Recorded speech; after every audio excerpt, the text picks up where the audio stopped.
Good morning.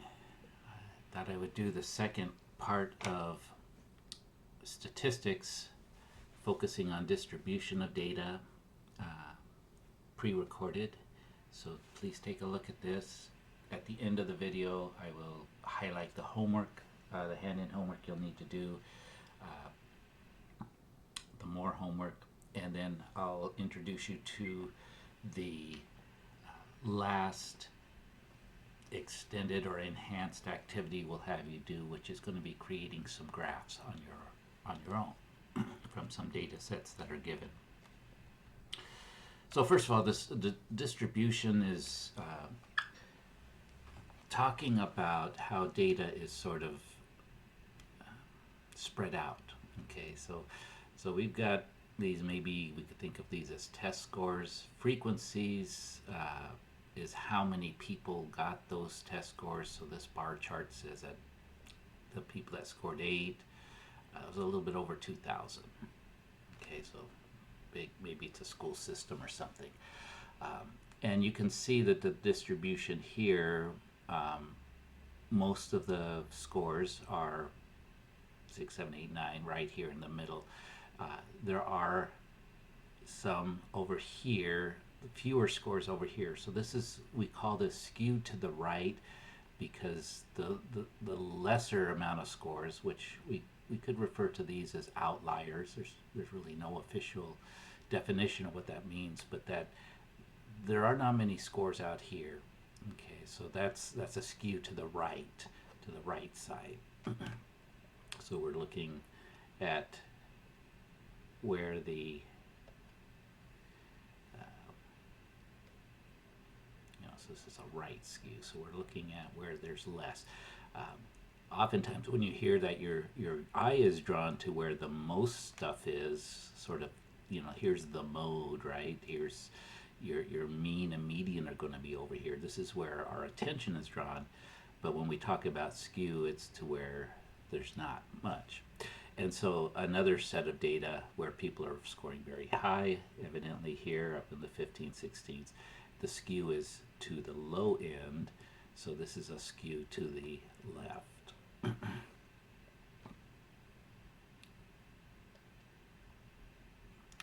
Other things that can happen in a distribution, you can have something that's what's called bimodal, which means there's two modes. And this might happen. This graph is a body mass, so weight. This is in probably grams or something, percent of individuals. And when you get this, it could be a grouping that we've got a mixed group, and so we might have one mode for females and another mode for males, something like that. Could be different age groups or something. But when you see a bimodal, what that usually indicates is, oh, maybe we've got two different groups, and here's one group with this mode and another group with that mode. Oftentimes that happens with salaries. For a company, you'll see a bimodal where the mean, middle, median salary is going up, and so you might get two modes, one for your frontline workers, your majority. You might get a slightly different one for your middle management, and so forth. Okay. And then finally, there is what's called a symmetric, where there is just one mode, and this kind of gives us a bell-shaped curve overall.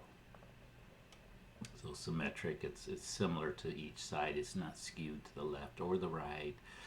There's one mode and one in the center. So those are the names we can give: bimodal for two modes, symmetric down there, and then the other two we looked at was the two types of skew, either to the left or to the right. So what we're going to focus on today is looking at percentiles. For percentiles, what we're going to do is we just basically repeatedly find medians. Okay. So the median is the middle score. So we'll see this data set has 1, 2, 3, 4, 5, 6, 7, 8, 9, 10, 11, 12, 13, 14, 15, 16, 17, 18, 19, 20, 21, 22, 23, 24. So half of 24 would be 12. So there's 12 below and 12 above. And since it's an even number, we're going to be, the median is kind of going to be between two numbers. And notice these are already in order from smallest to largest, which is kind of nice. In the homework, you'll see we do the same thing for you. Okay. So we divide it in half. So here's the median. The median is actually between two values. So you take 7 plus 7 and divide by 2 is still 7. So when it's the same number, this is the median. Okay. We're also going to see that what it does, it divides it to a 50% below and a 50% above. So we're going to call that line the 50 percentile. Okay.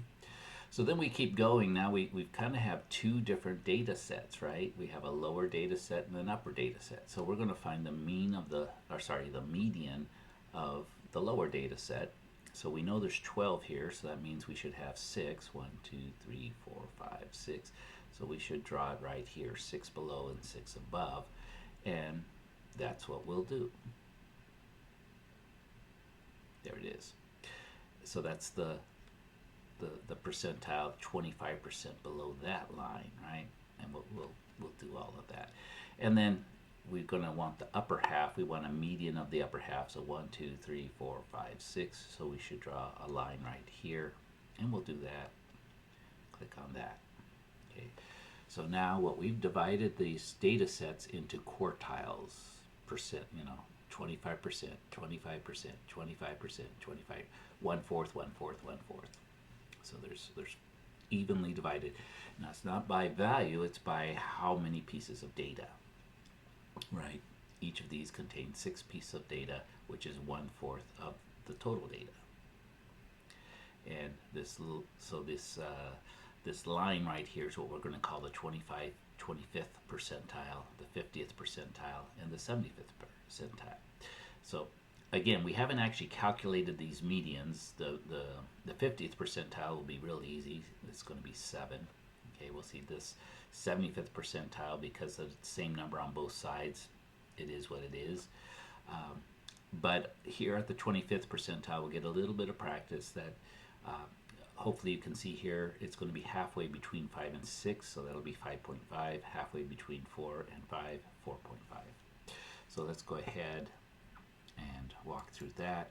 We've got 25% of the data down there, and then if we go up to the 50th percentile, we get 50% of the data below this median, and then when we get to the 75th percentile, we've now included 75% of the data. So the 75th percentile represents the number that sort of is at the boundary point, or 75% of the data is below that number. 50th percentile, 50% is below that number. Okay, so that's what a percentile is it's the percent below. So if you score in the 90th percentile, that's a good thing. It means 90% are below you.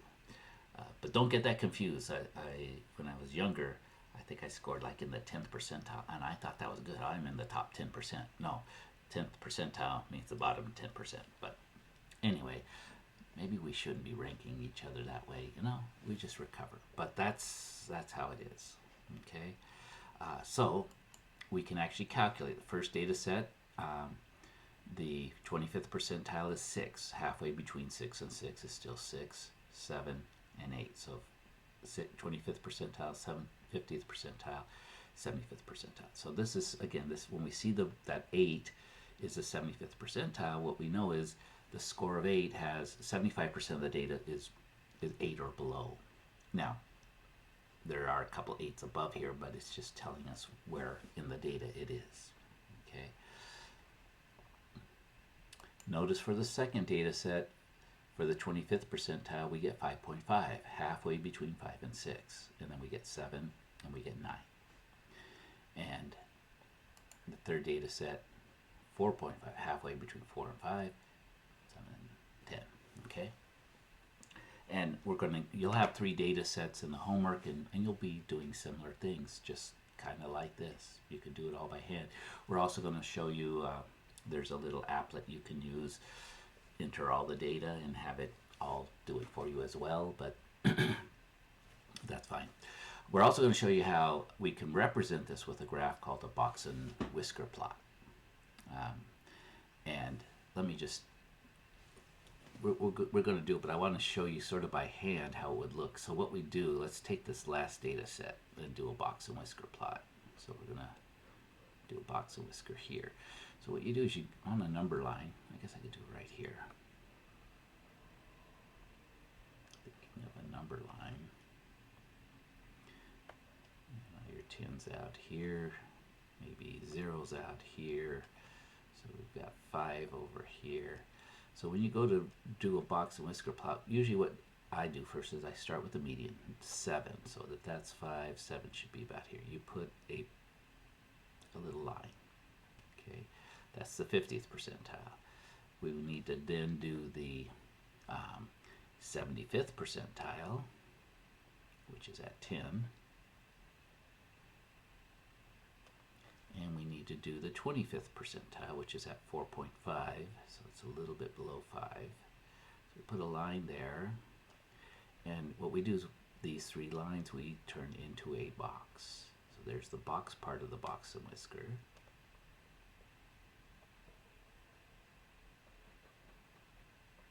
And we've got a full disc. Now, how about the whiskers? Well, the whiskers are gotten. Okay, so we've got 3 numbers now. We get that by going with the maximum and the minimum. Now, so we come down here to the 3rd data set. The maximum's also 10, so it really doesn't have a whisker. The whisker would be right here at 10 as well. Boom, so no real, 10 and 10. But there is this low number of 2 here, and so we would go down to 2, be about there. And I'm just eyeballing it. You'll see we do take a little bit more care, and we put a line and we connect it with a whisker. Okay, so here's our 25% of our data in the, again, below the 25th percentile. 50% is the box and the whisker, right? And this is 75%, and then there would be 75% right in here at the top whisker, which again is at the edge. Okay, so it just shows us sort of how spread things out, and down at the bottom they're kind of spread, but at the top a lot of people, once they got, anyway, 25% are all there. So that's how that works. That's a box and whisker plot. We're going to have you do basically all of this. We're going to have half the activity is finding the percentiles themselves. The other part of the activity will you'll create the box and whisker plots just like that.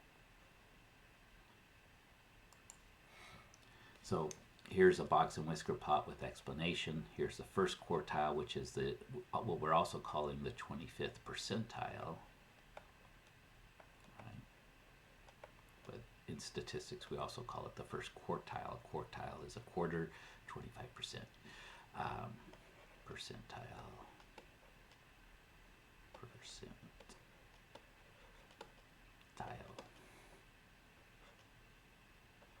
Okay, and the median is the 50th percentile, 50 percentile, and the 3rd quartile is the 75th percentile. And I'll just kind of do it that way. And then the maximum, I guess you could call it the 100th percentile, because that's the high score. Okay, and then again, it just shows us each of these little sections. This whisker here, what we do know is 25% of the data is in here by number, okay, by how many scored in this range. 25% are here, 25% are here. So this smaller one just means that they scored in the range of the scores is smaller, but the same number of people scored here. This means that the data is actually more spread out. It looks like more data, right, because it's more area, but it's just, in this case with a box and whisker, it indicates spread. Things are spread out. Same amount, but spread out. Same number of pieces of data. Okay, so here's several different ones shown, plot A, B, C, and if they're all they could easily all represent exactly the same amount of data, say 30 people in a classroom or something. It doesn't really tell us, but what it does tell us is how spread out the different courses. So this could be like first period, second period, third period, fourth period results on a test, and we see various different things happening. Here, in the box part is very tight. Again, each of these little pieces is a quarter, is 25% of the data. So, but it's just telling you these scores. There was a grouping here, right? Whereas plot B, everything is spread out. This is still just 25% of the data in this little half box here, right? That's 25%, and that's 25%. But one is more spread than the other. It also gives us indications. Notice these first ones all have the median is right here at 50, whereas plot D has the median at 30. So they give us, of some of these values, they tell us about spread, and that's what a box plot can easily do.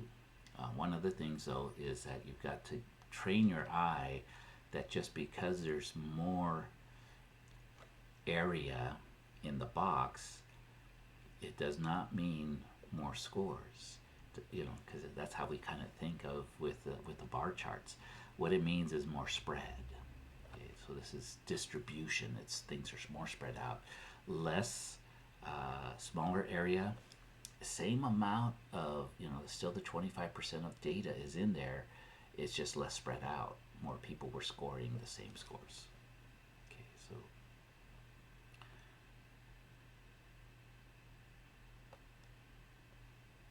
we do have this applet using GeoGebra where you can actually enter your values. It will draw this for you.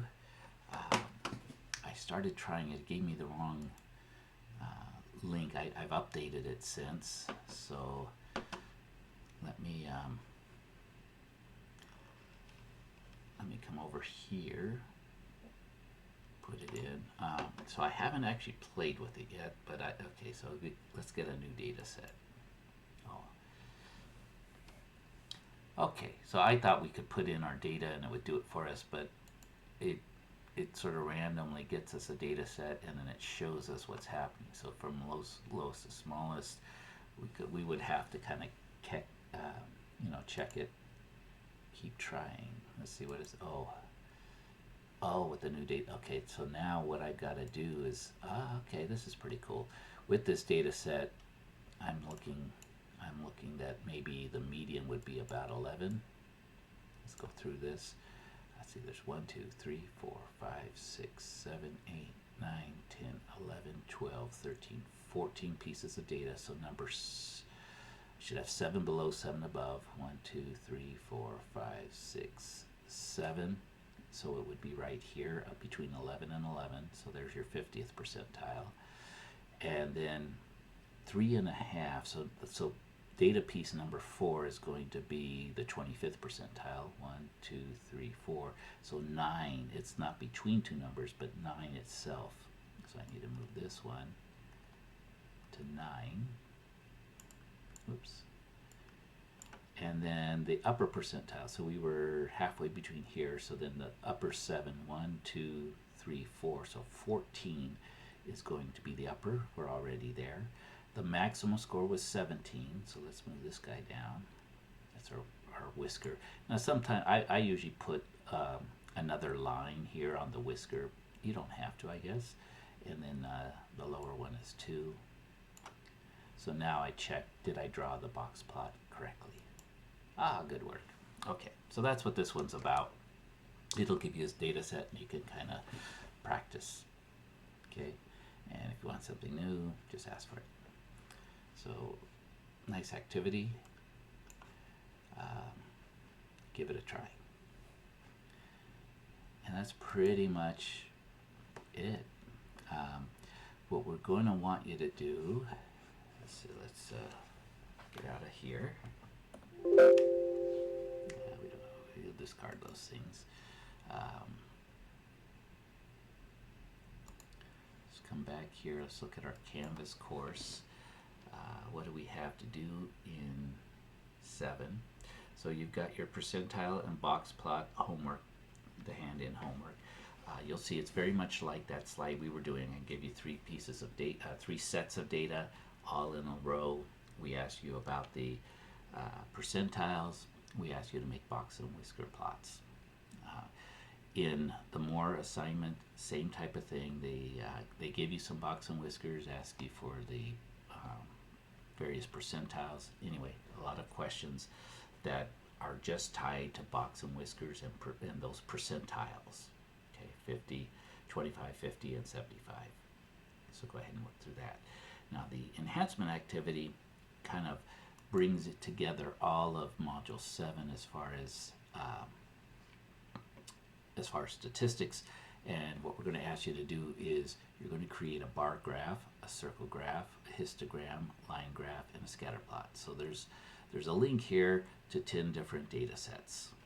Okay, you get to choose which data set you want to use for each graph, and that's part of the activity, is that you display the data in using a correct graph. And remember, like a bar graph needs to be categorical.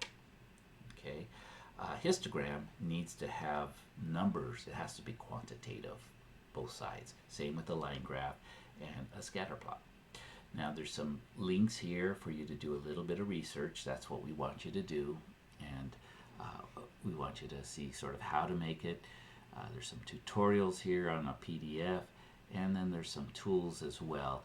And you're welcome to research any other tools you want. You could use Excel for making these graphs. You can use your paper and pencil and come up with something. It's totally up to you. What we're going to look at is that each of the graphs is worth 8 points. So there's 1, 2, 3, 4, 5.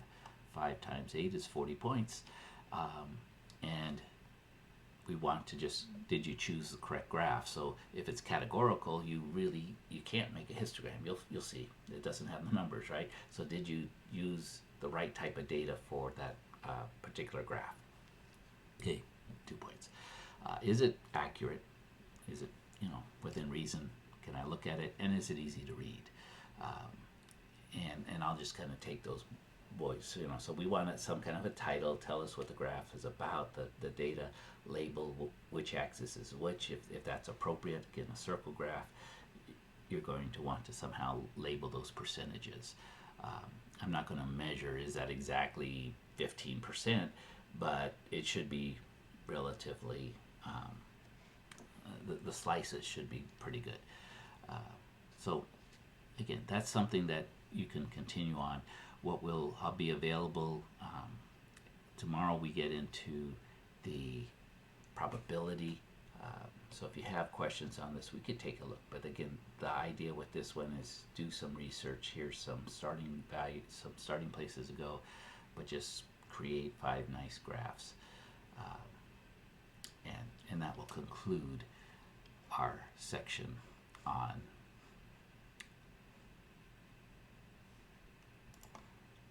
statistics. And then tomorrow we'll get into probability, and then we've got really 3 days to prepare for and take our final exam, which will be modules 5, 6, 7, and 8. And I'll be available on each of those days to answer any questions. We'll get you through, and that is next week is the end of our session. So let me know if you have any questions from this, and enjoy this percentile activities. Thank you very much.